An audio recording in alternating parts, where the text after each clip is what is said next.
Olá, amigos que nos acompanham pelo canal da Federação Espírita Catarinense no YouTube. Hoje, em um dia muito especial para o Espiritismo em Santa Catarina, especialmente para a região oeste, aqui em Chapecó, nós estamos aqui com o Jacobson Santana, ele que é um dos painelistas e oradores desse evento e é também coordenador do setor da mediunidade em todo o país pela Federação Espírita Brasileira. Jacobson, é uma alegria tê-lo conosco. Prazer todo meu. A primeira pergunta que nós temos, Jacobson, é a seguinte: nós espíritas estamos sempre em busca de informações e novidades, especialmente quando são de origem dos espíritos. Que cuidado devemos ter com a grande quantidade de obras espíritas de origem mediúnica que vêm sendo publicadas? Obras estas, inclusive, que trazem novos conceitos do plano espiritual, alguns contraditórios à mensagem nos trazida por Kardec. Todas as vezes que eu me deparo com essa temática da busca por novidades, eu me recordo de um episódio muito pitoresco que aconteceu com Chico Xavier, quando ele estava lançando a série de livros de André Luiz, que acabou sendo conhecido como a série do mundo espiritual, os livros de André Luiz. Ele tinha publicado uns 2 ou 3 e as pessoas iam a Uberaba na expectativa de terem uma notícia avant-première, digamos assim, qual seria o próximo livro que Chico lançaria. Então as pessoas faziam exatamente essa pergunta: Chico, qual é a próxima novidade que você iria lançar no movimento espírita? Cada um best-seller, não é? As pessoas queriam ser as primeiras a dar notícia do livro que surgiria de André Luiz. Então Chico foi várias vezes indagado qual era a grande novidade. E ele respondia assim: olha, meu irmão, a grande novidade que nós temos ainda no Espiritismo é o Evangelho segundo o Espiritismo. Então, nós temos uma grande novidade, que realmente é a obra da codificação, que é uma obra bastante desconhecida. Para falar especificamente da mediunidade, nós desconhecemos não só o Evangelho segundo o Espiritismo, mas o próprio Livro dos Médiuns. Então, novidade é aquilo que a gente precisa conhecer, o que não se conhece, o que não se sabe. E nós temos muitos livros que não são conhecidos, que precisam ser. Dias atrás, uma senhora me pediu indicação de um romance, porque tem surgido tantos romances, como você nos indaga, romances provenientes do mundo espiritual. E as pessoas não conseguem perceber que nem tudo que vem do mundo espiritual é espírita, porque procedem do pensamento de espíritos que não são espíritas. Eles querem escrever e não se preocupam com a ideia, a origem espírita, aquilo que Allan Kardec chamou de conhecimento universal dos espíritos superiores ou universalidade do ensino dos espíritos superiores. Então existem espíritos que são escritores e que encontram médiuns que também não são espíritas e que escrevem. Então, esses livros são muitas vezes confundidos com livros espíritas, somente porque falam de realidade de mundo espiritual. Então, uma senhora me pediu uma indicação de um romance e eu disse a ela que lesse Paulo Estevão, que é uma referência que o próprio Chico considerava como uma obra que para ele era indicativa, não é? Para o trabalhador espírita. Então, mas esse livro foi publicado há tantos anos. Eu falei: mas a senhora já leu? Não, nunca li. Então é novidade para a senhora. A gente fica na expectativa de revelações sobre revelações. Nós já tivemos as revelações. Nós temos através de Chico Xavier, de Divaldo Pereira Franco, de Ivone Pereira, para citar apenas alguns, sem mencionar os clássicos do Espiritismo, como Leon Denis, Gabriel Delane, Bozano, e, um passo atrás, ou a base de tudo, Allan Kardec. Nós temos que deixar dessa ilusão de sermos consumistas de literaturas pseudo-espíritas apenas para satisfazer o nosso ego ou para passar tempo, sem nenhum compromisso da leitura com a vivência, sem a busca do ajustamento entre o que se sabe e o que se faz.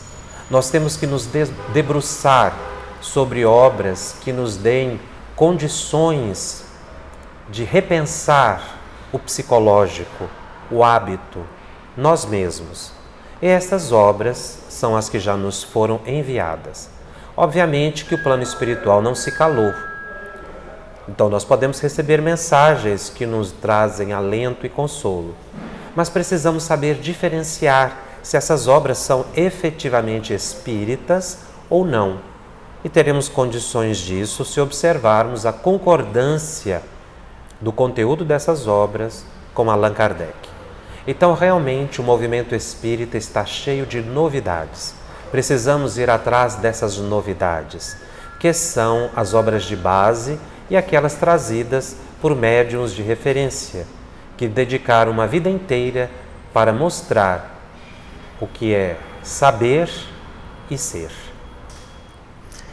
E qual é a importância do estudo continuado na formação e preparação da atividade mediúnica? Nós temos que perceber que quando estamos na atividade mediúnica, nós fomos convidados ou estamos sendo admitidos a ajudar pessoas.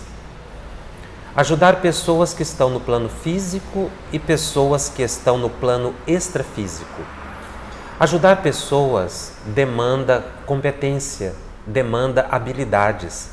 Eu preciso ter condições de ajudar. Se eu não tenho condições de ajudar, eu preciso me preparar para isso. Existem pessoas que chegam ao ponto de ir para reuniões mediúnicas apenas para resolverem problemas pessoais.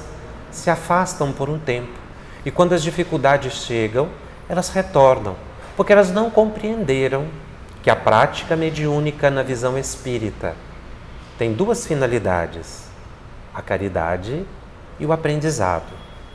Então nós temos que buscar as reuniões mediúnicas para ajudar e sermos ajudados através do aprendizado.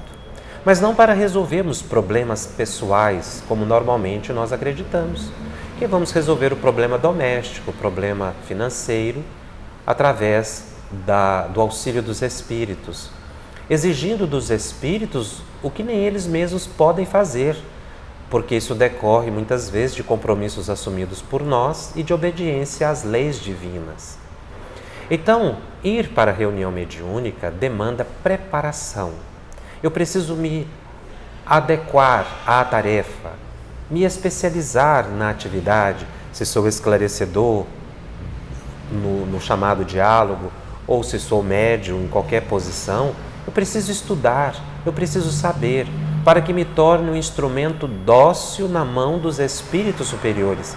Eles desejam trabalhar com médiuns preparados. Eles desejam médiuns que tenham condições de assimilar-lhes o pensamento com clareza e atender e ajudar as pessoas. Por isso eu sou intermediário no auxílio ao próximo feito pelos benfeitores espirituais. Se eu não me ponho nessa posição de médium e não me preparo para isso, eu interfiro na ação dos espíritos pelos meus conceitos pessoais, pelos meus preconceitos, pela minha falta de conhecimento. Então, estudar é fundamental.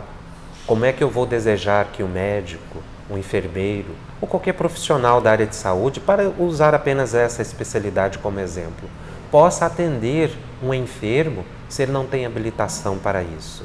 E a habilitação no Espiritismo nós adquirimos com o estudo das obras que me deem condições de ajudar e aí sim cumprir a tarefa para a qual me assumi ou assumi no mundo espiritual. Assumir essa tarefa aqui no plano físico demanda recordar os compromissos assumidos no plano extrafísico. E nós conseguiremos recordar de tudo isso através do estudo, da obediência e da dedicação à tarefa. Para encerrar, eu gostaria que você deixasse uma mensagem aos amigos que nos acompanham, especialmente aqueles que participarão hoje da Conferência Espírita Catarinense com o tema O que é o Espiritismo. Realmente, nós agradecemos muito o convite que nos foi feito pela Federação Espírita Catarinense para participar desse momento e convidamos a todos para participar desse evento e avançar, se debruçar sobre isso, esse assunto que é aparentemente simples ou corriqueiro, mas é entender o que é o Espiritismo. Por que entender o que é o Espiritismo? Quando nós entendermos o que é o Espiritismo, nós estaremos entendendo o que é a vida.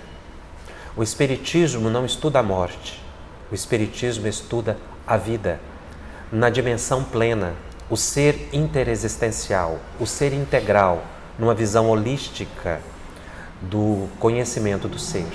Estudar o Espiritismo é estudar a natureza humana. Em outras palavras, é estudar a si mesmo na conquista do progresso e da felicidade. Então vamos estudar o Espiritismo. Essa é a grande proposta dos tempos atuais. Muito obrigado.